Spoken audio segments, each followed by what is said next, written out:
कि क्या हम यीशु के आराधक हैं, और यदि हम यीशु के आराधक हैं तो क्या प्रभु यीशु हमारी आराधना को स्वीकार करते हैं?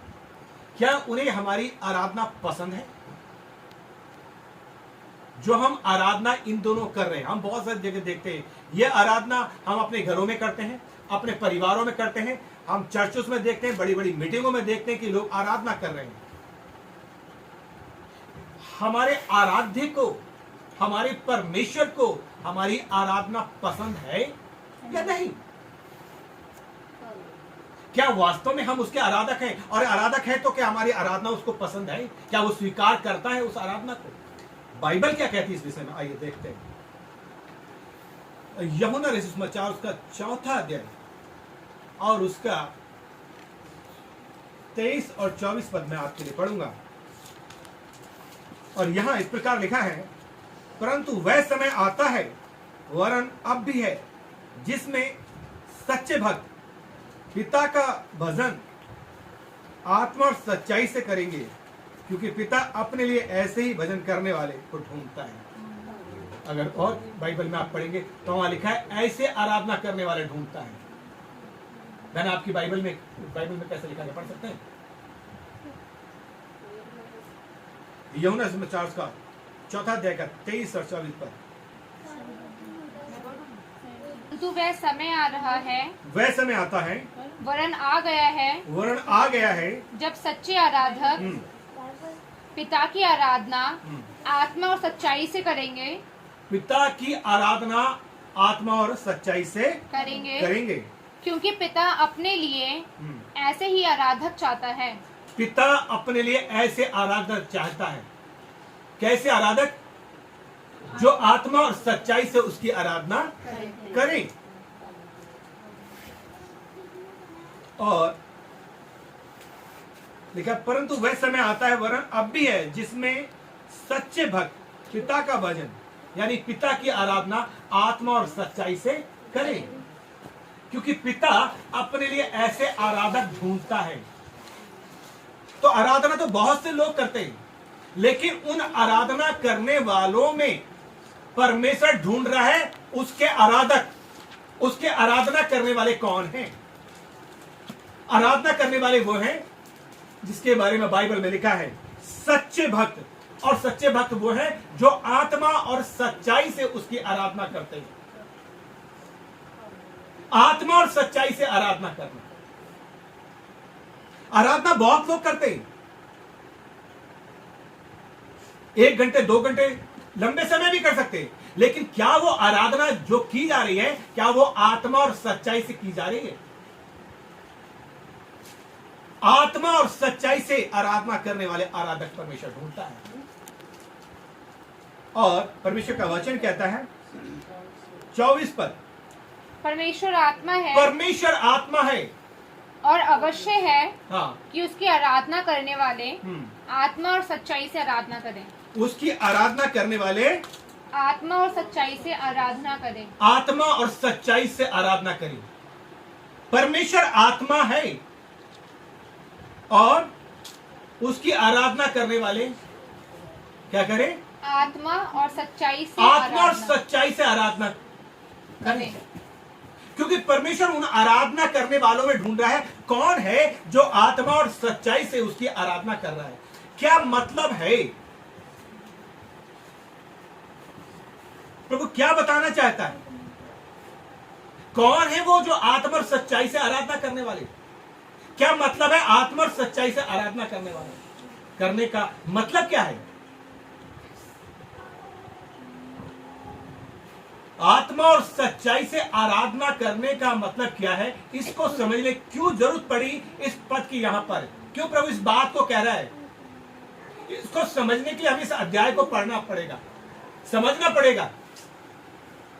वो यहां पर लिखा है कि अगर हम पूरे इसको देखें कि प्रभु यीशु मसीह अपनी यात्रा के दौरान जब वो समरिया में पहुंचा और वो थक करके कुएं के पास बैठ गया, और वहां पर एक स्त्री आती है जल भरने के दोपहर के समय, और प्रभु यीशु मसीह से वो बातचीत करती है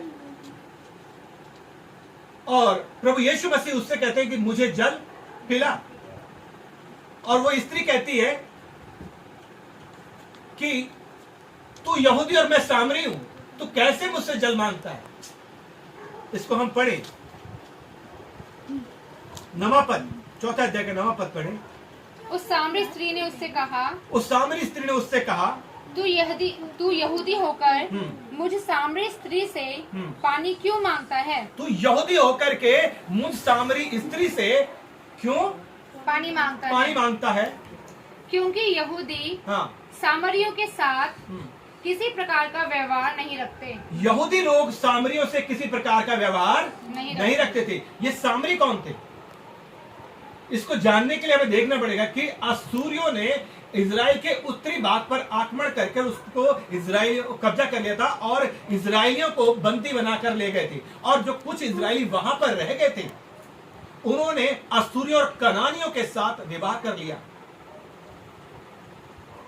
और जो सामरिया के आसपास जो रहते थे, इनको सामरी कहा गया। और फिर क्या हुआ कि जो यरूशलेम का जो मंदिर था, उसकी प्रतिस्पर्धा में इन्होंने जो सामरियों ने क्या करा, एक अपना अलग एक मंदिर बना लिया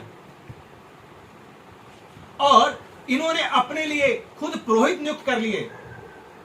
और ये मूसा की व्यवस्था का अपने रीति से, अपने ढंग से उसका उपयोग करते थे। और ये बातें इनको पसंद नहीं थी और इसलिए इन सामरियों को क्या कर दिया, धार्मिक रीति से भी और राजनीतिक रीति से भी बहिष्कृत कर दिया गया और वे इन्हें तुच्छ जानते थे।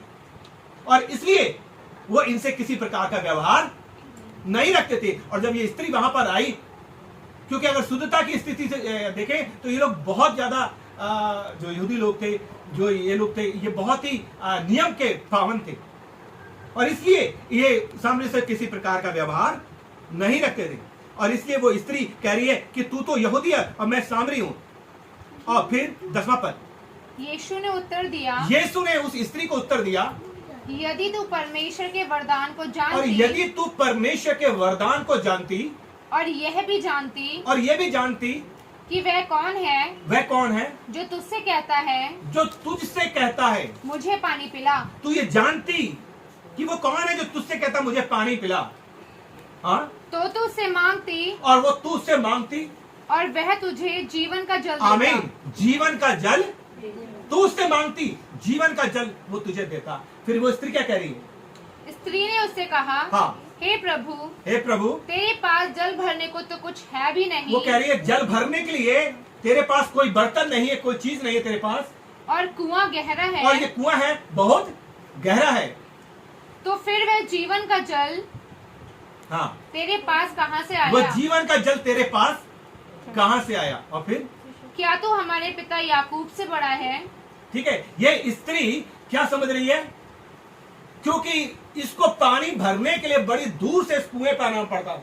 दोपहर के समय जब कोई नहीं था तो स्त्री वहां पानी भरने आती थी। और प्रभु यीशु मसीह से बातचीत जब इसकी हुआ, तब ये बातचीत कह रही है। और वो क्या सोचती है, क्या कि प्रभु मेरे लिए शायद कुछ और उपाय करेगा। तो सवाल जवाब यहां पर प्रभु से वो करे। फिर क्या हुआ अगली बात? क्या तू हमारे पिता याकूब से बड़ा है? वो कहने लगी, क्या तू हमारे पिता याकूब से बड़ा है जिसने हमें यह कुआं दिया है। क्योंकि ये शकेम के पास जो चट्टानें थी, खोद करके याकूब ने एक कुआं बनाया, तैयार किया गया था और ये जगह उसने अपने पुत्र यीशु को दे दी थी। और तो अगली बात वो क्या कह रही है? और आप ही अपनी संतान, वो कह रहा है आप ही अपनी संतान और अपने पशुओं समेत इसमें से पिया। वो स्त्री कह रही है कि उसने आप अपने पशुओं, अपनी संतानों के साथ इस कुएं में से पिया। यीशु ने उसको उत्तर दिया, हाँ, जो कोई ये जल पिएगा, हाँ, वह फिर प्यासा होगा। जो कोई ये जल पिएगा वो फिर प्यासा होगा। परंतु हाँ, जो कोई उस जल में से पिएगा, और जो कोई उस जल में से पिएगा, जो मैं उसे दूंगा, वह फिर अनंत काल तक उमड़ता प्यासा ना होगा। वो अनंत काल तक प्यासा ना रहेगा। आमीन। और वरन जो जल मैं उसे दूंगा, वह उसमें एक सोता बन जाएगा। आमीन, हालेलुया। और जो अनंत जीवन के लिए उमड़ता रहेगा। आमीन। आमीन। हम 10 साल, 5 साल, 4 साल से मसीह में हैं, हम मसीह को प्राप्त कर लिया, लेकिन हमारा सोता अभी तक उमड़ नहीं रहा है। लोग मसीह को नहीं पहचान पा रहे। और ये बात प्रभु उस स्त्री को बता रहा है। क्यों? क्योंकि उसे आवश्यकता थी इस चीज की, क्योंकि वो अपने मन के संसार से जो दबी पड़ी थी, उससे वो संसारिकता से इस तरह दबी थी कि वो उठकर बाहर नहीं उससे बाहर नहीं उठ पा रही थी। और प्रभु उसकी उस स्थिति से उसे उबारना चाहते थे। आमीन। आमीन। ठीक है। अब वो बात कर रही है, कह रही है कि क्या हमारे उस याकूब से भी, हमारे पूर्वज याकूब से भी तू बड़ा है जिसने कुआं दिया है। लेकिन प्रभु कह रहे हैं कि जो जल मैं उसे दूंगा वो क्या होगा? उमड़ता रहेगा। वो कभी प्यासा नहीं होगा। प्रभु यीशु मसीह उससे अनंत जीवन की बात कर रहे थे, लेकिन वो इस बात को समझ नहीं पाई। उसे सरल जल के रूप में वो अनंत जीवन की बात कर रहे थे। यदि वो उस जल को प्राप्त करती तो वो कभी भी प्यास, उसकी शारीरिक प्यास, सांसारिक प्यास और आत्मिक प्यास, उसकी आत्मिक तृप्त हो जाती, वो तृप्त हो जाती। लेकिन वो अपने मन के संसार से, उस संसारिकता से जिसमें वो दबी थी, वो ऊपर उठ के नहीं आ पा रही थी। और फिर प्रभु ने उससे एक बात कही। अगली बात पढ़िए। स्त्री ने उससे कहा, हाँ, हे प्रभु वे जल मुझे दे। अब ये स्त्री क्या कहती है? वो जल मुझे दे ताकि मैं प्यासी ना हूँ। हाँ, और न जल भरने को इतनी दूर आऊं। ये नहीं समझ पाई। वो सोच रही कि शायद ये कोई जल का इंतजाम करेगा कि मुझे इतनी दूर नहीं आना पड़ेगा। और यीशु ने उससे कहा, हाँ, जा अपने पति को यहाँ बुला ला। देखिए, प्रभु इससे पहले कि उसकी आत्मिक जरूरत को पूरा करता, उसे उस चीजों से बाहर निकालता। परमेश्वर ने उसकी जो मेन आवश्यकता थी, उसका जो जीवन था, उस अंगीकार कराना जो पाप उसके अंदर था, ताकि वो जाने वो कहां पर है। और प्रभु उसकी उन जरूरतों को पूरा करने से पहले चाहता था कि ये अंगीकार करे, ये जाने, ताकि उसकी आत्मिक और उसकी शारीरिक जरूरतें पूरी की जाए। हालेलुया। हालेलुया। तो प्रभु ने क्या कहा? जा अपने पति को बुला ला। फिर क्या हुआ? उत्तर दिया, स्त्री ने उत्तर दिया, मैं बिना पति की हूँ। वो कह रही है, मैं बगैर पति के हूँ। तू ठीक कहती है, मैं बिना पति की हूँ। यीशु ने कहा कि तूने ठीक कहा कि बगैर पति के हूँ, क्योंकि तू 5 पति कर चुकी है। ये स्त्री क्या करती? पहले 5 कर चुकी थी। और जिसके पास तू अब है वह भी तेरा पति नहीं। वो भी तेरा पति नहीं है। क्योंकि इसने क्या करा था कि जैसे मूसा की व्यवस्था के अनुसार 2 या 3 में तलाक का अनुमति था, लेकिन उसको भी लांघ दिया था। और फिर क्या हुआ? स्त्री ने उससे कहा, हाँ, हे प्रभु मुझे लगता है कि तू भविष्यवक्ता है। और इन बातों से वो जाने कि वास्तव में जिसने मेरे मन की बात बता दी, इसके पास जरूरी कोई ईश्वरीय ज्ञान है, ये कोई साधारण व्यक्ति नहीं है। हालेलुया। हमारा खुदा जब हम उसके सामने आते हैं, जब उसके सामने अपनी परेशानियों को रखते हैं, अपनी समस्याओं को रखते हैं, हमारा खुदा साधारण खुदा नहीं है। वो जिंदा परमेश्वर है। वो मनों के विचारों को जानने वाला परमेश्वर है। उसको हमारा आज पता है, उसको हमारा कल पता है, उसको हमारा भविष्य पता है, क्योंकि उसी की तो रचना हम है। आमीन। इसलिए हम सृष्टि को नहीं, सृष्टिकर्ता की आराधना करते हैं। आमीन। और ये बात प्रभु उस स्त्री को समझाना चाह रहा था। और फिर वो क्या कहते हैं? आगे पढ़े। हमारे बाप दादों ने इसी पहाड़ पर आराधना की। अब उसने सोचा क्या? तो उसने उसे जो वार्तालाप को क्या करते हैं, घुमा दिया कि यहूदी और सामरिया में जो विरोध चल रहा था, विवाद चल रहा था, उसने प्रभु का ध्यान उधर की ओर ले गई है। और क्या कहती है आगे? और तुम कहते हो कि वह जगह जहाँ आराधना करनी चाहिए यरूशलेम में है। यीशु ने उससे कहा, हे नारी, मेरी बात का विश्वास कर कि वह समय आता है कि तुम ना तो इस पहाड़ पर पिता की आराधना करोगे, ना यरूशलेम में। हालेलुया। क्योंकि परमेश्वर की आराधना करने के लिए, परमेश्वर के साथ समय बिताने के लिए कोई प्रभु की नजर में कोई विशेष स्थान और विशेष व्यक्ति का कोई महत्व, परंतु हम सब परमेश्वर के लिए महत्व है। और जिस स्थान में हम आत्मा में उसकी आराधना करेंगे, परमेश्वर उस आराधना को स्वीकार करता है। हालेलुया। हालेलुया। हालेलुया। हालेलुया। हम देखते हैं कि उन्होंने जिस सकेत पहाड़ के पास गिरिजीम पर्वत पर उन्हें खुद अपना एक मंदिर बना लिया था। यरूशलेम के मंदिर की प्रतिस्पर्धा में। तो परमेश्वर का वचन क्या कह रहा है? आगे पढ़े। तुम जिसे नहीं जानते, उसकी आराधना करते हो। हालेलुया। हाँ, और हम जिसे जानते हैं, उसकी आराधना करते हैं। हम उसकी आराधना करते हैं जिसे हम जानते हैं। क्या आप जानते हैं जिसकी आप आराधना कर रहे हैं? बड़े लंबे समय से, बड़े लंबे समय तक प्रभु की आराधना बैठते हैं, हो सकता है 1 साल 2 साल। क्या आप जानते हैं जिसकी आप आराधना कर रहे हैं वो क्या है? वो कौन है? हमें जानना है जिसकी हम आराधना करना है।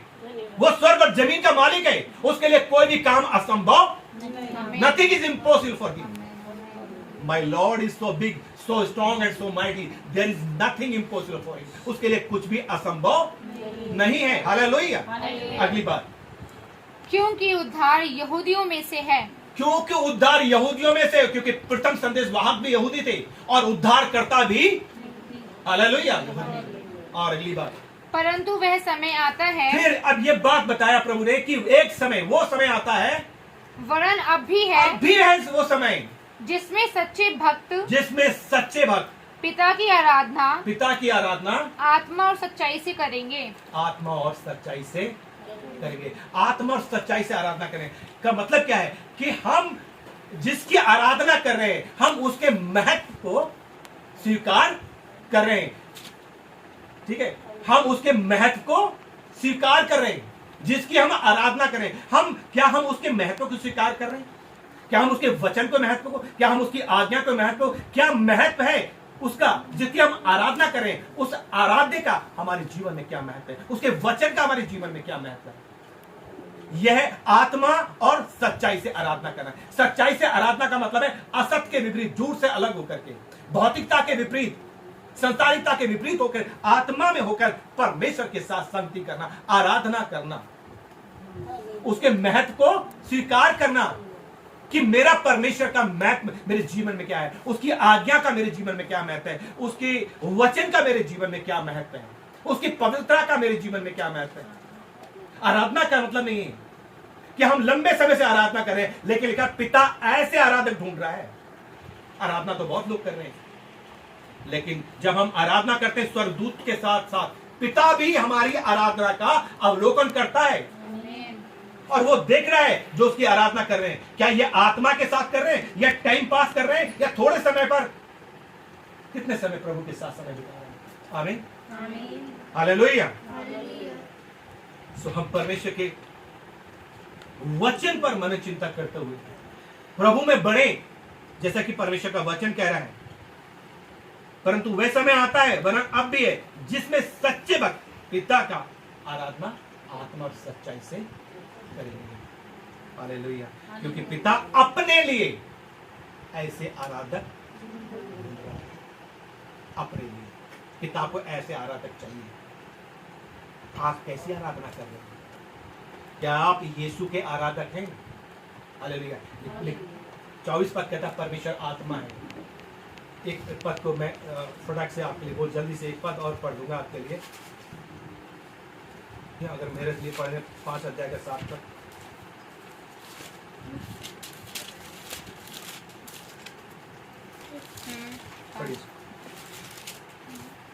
क्योंकि हम रूप को देखकर नहीं। हालेलुया। परमेश्वर आत्मा है। कुछ लोगों को आराधना करने की किसी चीज की आवश्यकता पड़ती है, परंतु हम क्या है? हम रूप को देखकर नहीं। पौलुस प्रेरित यहाँ पर बता रहा है कि जो स्वर्गीय स्थान में प्रवेश करना चाहते हैं, जो स्वर्गीय आशीषों को पाना चाहते हैं, जो परमेश्वर की सामर्थ को देखना चाहते हैं, जो उसकी आराधना आत्मा सच्चाई से करना चाहते हैं, तो उनको किसी रूप की जरूरत नहीं पड़ती। हालेलुया। क्योंकि पर विश्वास से चलते हैं। हम विश्वास से चलते हैं। हालेलुया। हम रूप को देखकर नहीं चलते, क्योंकि परमेश्वर क्या है? आत्मा है, और उसके आराधना को आत्मा और सच्चाई से उसकी आराधना करनी, क्योंकि पिता ऐसे आराधक ढूंढ रहे हैं। यदि आप आराधना कर रहे हैं, सुन लिए, आपकी आराधना का स्वर्गदूतों के साथ साथ आपका पिता, आपका परमेश्वर भी आपकी आराधना का अवलोकन कर रहा है। क्या आप ऐसी आराधना कर रहे हैं जो पिता को पसंद है? क्या आप उसके सच्चे भक्त हैं? यदि सच्चे भक्त हैं तो आइए मैं और आप आत्मा सच्चाई से उसकी आराधना करें। आइए प्रार्थना में चलेंगे। तेरे आराधक है प्रभु, ये तेरी आराधना करने वाले लोग हैं और तू हमारा आराध्य है मेरे परमेश्वर। हमारा परमेश्वर तू है, हमारा जिंदा खुदा तू है मेरे परमेश्वर। ओ दया कर प्यारे प्रभु जी, आज की आराधना प्रभु जी तेरी महिमा का कारण बने, तेरी इच्छा को पूरा करने का कारण बने। हाँ मेरे परमेश्वर, हम प्यारे प्रभु जी शैतान की सारी चालों को निकम्मा करते हैं, क्योंकि आराधना के द्वारा हर एक बंधन टूटते हैं। हालेलुया, दया कर पिता परमेश्वर, ओ दया कर प्यारे प्रभु। हम आपका धन्यवाद करते हैं प्यारे प्रभु, हम धन्यवाद करते हैं प्रभु। आराधना का प्रतिफल आप हमें निरंतर देते हैं। हालेलुया प्यारे परमेश्वर, हम आपका धन्यवाद करते हैं प्यारे प्रभु। हालेलुया, हालेलुया, धन्यवाद प्यारे परमेश्वर। Hallelujah, hallelujah, hallelujah. हो राधा धन्यवाद, यीशु राधा को धन्यवाद। Hallelujah, hallelujah, hallelujah, hallelujah, hallelujah. प्रभु संभव करने वाले मेरे पिता प्रभु, हर शरीर यीशु मसीह के शामती नाम से बना पाए मेरे खुदावंद प्रभु, पवित्र आत्मा प्रबलता के साथ काम करने पाए मेरे खुदावंद प्रभु। निराशाएं आशा में बदल जाए मेरे खुदावंद प्रभु, हर असंभव को संभव में बदल जाए मेरे परमेश्वर पिता प्रभु। प्रबलता के साथ आपका आत्मा काम करे खुदावंद प्रभु, बड़ी गाड़ी आने पाए प्रभु, राजा मेरे खुदावंद प्रभु, सारे बंधन टूटने पाए मसीह वो मेरे खुदावंद प्रभु। प्रकार पेंतिकोस्त दिन आपका आत्मा प्रभु यीशु मसीह, इसी प्रकार खुदावंद सारे बंधन टूट जाए मेरे परमेश्वर राजा, सारी निराशाएं जाती रहे मेरे खुदा प्रभु, सारी निराशाएं आशाओं में बदल जाए यीशु राजा प्रभु, सारा दुख खुशी बदल जाए मेरे खुदावंद। मेरे परमेश्वर प्रभु, जैसे आपने उस स्त्री के जीवन को बदला प्यारे प्रभु, और उस सामने शहर से बहुत सारे लोग तेरे पास आए, उन्होंने ग्रहण किया प्रभु जी, और विश्वास का बहुत प्यारे प्रभु, दया कर पिता, ताकि हमारी आराधना के द्वारा प्रभु बड़ी सामर्थ्य शैतान की सारी चालें प्रभु वो हारो मेरे बता राजा खुदावंद, आप अपने बच्चों को विजय के उत्सव में लिए फिरता मेरे खुदावंद, हम अंगीकार करते हैं आपके वचन को प्रभु, आपका वचन सच्चा है मेरे खुदावंद प्रभु। हमारी बेटी के लिए मनीषा के लिए प्रभु जी धन्यवाद देते हैं प्रभु जी। हाँ प्यारे परमेश्वर, उसके मंगेतर के लिए प्रभु जी धन्यवाद देते हैं, दोनों परिवारों के लिए प्रभु जी जिन्हें आपने बुलाया है, इकट्ठा किया प्रभु जी। हाँ प्रभु जी, और अब तक आप सब जरूरतों को पूरा करें।